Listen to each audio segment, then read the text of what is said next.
عليكم ورحمة الله تعالى وبركاته. مرحبا بكم معنا الفنان النوبي أمجد صابر. مرحبا بك في الرياض في موسم الرياض والأسبوع السوداني.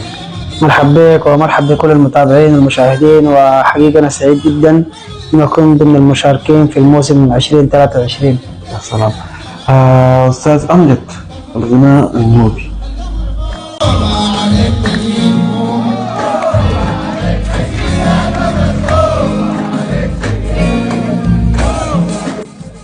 بتشوف إنه بدأ يقل ولا متزايد في الانتشار؟ والله أول حاجة تحية لكل الفنانين النوبيين المبدعين، وبنترحم على كل الفنانين اللي رحلوا.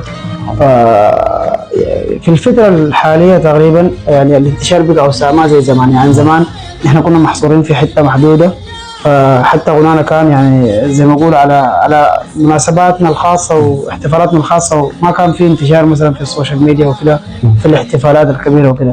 فالفترة الحالية يعني الشباب بالذات بقوا بينشروا الثقافة والفن النوبي. الناس ذاتها بقت تعرف يعني دي لغة وين ولا الحاصل شنو ولا فنهم كيف.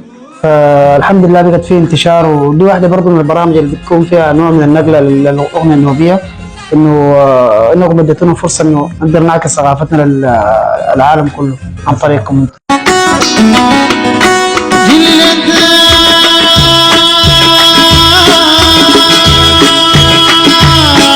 عايزك ترحب بجمهورك وتدعوهم انه يشاركوا في الاسبوع السوداني لحديقة السويدي. انت ايامك ايام يوم كم؟ طيب انا بقول لهم ملروني كتشن جمانجر اللوني، تعالوا كلكم عشان نفرح كلنا سوا. انا مشارك بالغناء النوبي يوم 17/11 ويوم 22/11 راح اكون ضمن المشاركين بالغناء النوبي، وحنغني غنى نوبي مسموع واعمال خاصه واعمال لفنانين يعني لهم التحيه والتقدير. شكرا لك استاذ. شكرا لك على اللقاء هذا. ان شاء الله يا جماعه كلكم مدعوين بانكم تشوفوا الثقافه والفن السوداني في موسم الرياض حديقه السويدي. في امان الله. شكرا حبيبي.